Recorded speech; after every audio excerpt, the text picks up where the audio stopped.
I cannot stop reaching for these Morphe palettes. It's the year 2026, and I am actually in love with some Morphe palettes.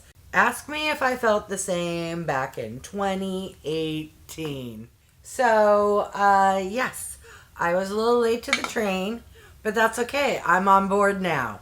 And I must say, these $15 palettes, which when they're on sale, you can get them for like $9.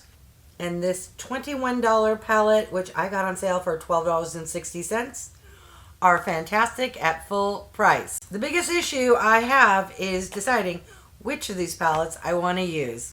So the difference between these palettes and this palette are a couple of things. So first off, these are all cardboard and no mirror. You also only get 9 pans. Whereas with this palette, it is plastic, but it's that nice thick plastic where for a hot second it kind of looks like it might be a different material. You also get a full-size mirror and 12 pans. As far as I can tell, the formulations seem to be the same. Another difference with the 9-pan palettes is that the center shade is a metallic. Other than that, in my opinion, the normal shimmer shades and the matte shades are the same. Or at least the formulations, in my opinion, work out the same and apply beautifully. I think today, since I'm sporting quite the fake tan, I'm going to use the Rose to Fame palette, which surprisingly, considering it has the word rose in the name, is the least rosy of the 3 I own, meaning it has the least amount of pinks. I am super curious if you have tried these new palettes yet, and if so, what are your thoughts? And more importantly, did you try or use the original OG, those big 36 pan palettes back in the late teens? And if so, what are your thoughts? Are these better, the same, or worse? Now, I'm just going to quickly get that in the outer corner. Even though that's like a soft kind of light fawny brown, it does have a wee bit of pink undertone, which if you know me, you know I'm fine with. I'm going to take that same brush and go into this shade up here, which seems to have a little more maybe red undertones, which, at the end of the day, pinks come from reds, but actually on my eyes it's a little more orange, which probably will go with this bronziness. Alright, I'm going to pinch and take whatever is remaining and get that on my under eyes. And then, as with all palettes, especially these new Morphe palettes, the hardest part is going to be deciding on which shimmer shade to use. Alright, let's first inspect. So I think I'm going to go into this. It looks a little orange, but I think it's pulling gold, and I bet it will look beautiful. Oh yeah.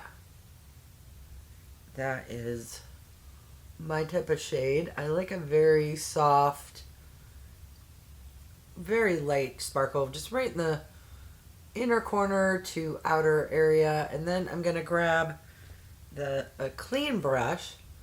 I'm just going to blend, because I am a messy applier, but I can clean it up with a makeup wipe, and then magically it will look 1,000 times better. And then just gonna grab the brush I use to apply foundation, and voila, magically fixed. Don't you worry, I'm not done. Of course I have to try this metallic shade, so I'm going to swirl some on my finger there and get it dead center, and let's see if my aim is matching and what we think. Can we even tell? I'm going to grab that same brush and kind of blend, because I don't like harsh lines. Ooh, that is really pretty. I just realized I forgot to zoom in. There we go. Now you can see better. All right, so that is what the shadow looks like. But for me, a completed eye look is not complete until I touch up my mascara and add liquid liner, BRB. All right, so here's the final look. This is what she looks like with eyeliner, touching up my mascara, swapping out my lip gloss. Yeah. Is it light? It sure is. Is it neutral? Yup. Are those the types of shadows I love and enjoy? You bet. So if anyone was wanting to pick one up, but they weren't quite sure which one to start with, and they don't want to get 3 like I have, I would say what I could recommend is this one is heavier weight, has the mirror, and you get 3 additional shades for what, in my opinion, isn't that much more money, $6. However, if you are really into the foils, you can go with these. Very lightweight, cardboard packaging, no mirror, but beautiful. This one, that's called Rose to Fame, has some soft pinks, but it's leaning more kind of bronzy, gold neutral. The Forbidden Honey has more pinks, but then it also has some kind of tangerine, peachy, kind of bronzy copper shades. This one's kind of, if you can't decide between the colors, you get some pink and you get some bronzy, goldish non-pinks.